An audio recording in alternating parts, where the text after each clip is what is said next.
Hi, my name is Dr. Ruby Day. I'm a pediatrician who's been practicing for the past 17 years in the Mid-Atlantic region. And today I'm here with Reach Out and Read to talk about this great book, When I Feel Surprised.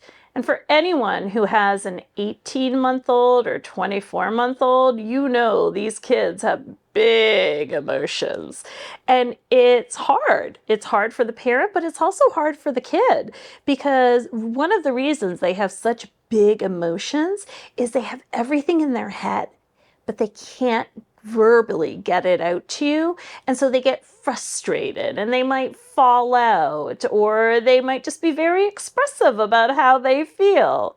And so we're going to go ahead and read this book, When I Feel Surprised, which is actually part of a series that looks at a whole bunch of emotions like happy, sad, angry. And you can get that at your local library, but it's a great way for you to start teaching your child how to communicate how they feel. So let's go ahead and read our book together. When I Feel Surprised. When I'm surprised, my heart jumps. Sometimes I find surprises where I don't expect to. Look at that. See the pot? And they found things under the pot. I think my favorite's probably the ladybug over here. And then, oh, I love surprises in my lunch. Did you think someone packed this for them? And look at all the yummy things they have to eat. They have strawberries and apples and a sandwich. Let's see what other surprises we might find. Sometimes I'm surprised even when I know what will happen. Look at that. It jumped out of the box. I love pop-up surprises. Yeah, we can get books where things just pop up when we turn the pages, right?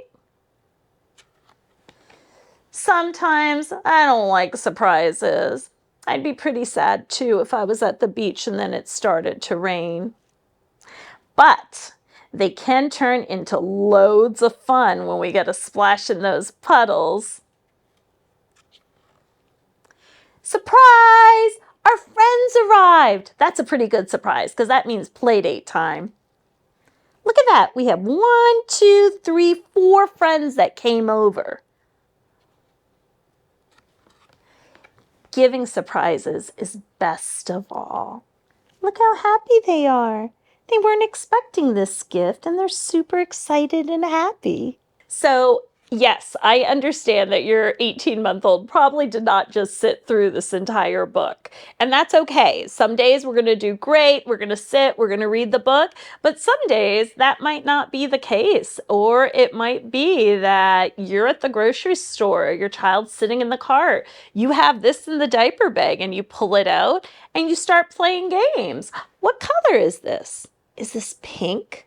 Oh my goodness, what animals do you think we have inside? Do you think you can find the cat? Oh, you found the cat! Good job! Do you think we're going to find anything else in here? Might we find some food? Look at the apple. And so a lot of times when you might not be able to just sit and read, you can use this book as a seek and find, because kids at 18 months are really learning to name things and verbalize and kind of associate it with. So here we see that there's a lunchbox and there's food in the lunchbox. And so talking about the different foods is great, but the other thing you can do is talk about the different colors we're seeing. So we're seeing the red strawberry.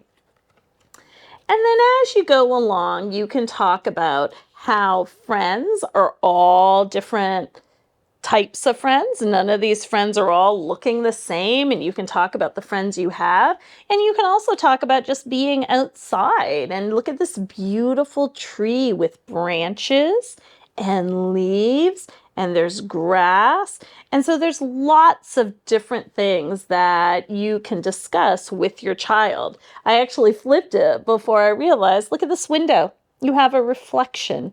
And so that's a big new word that most 18-month-olds will look at you and say, whoa, right? Thank you for joining us on Reach Out and Read today.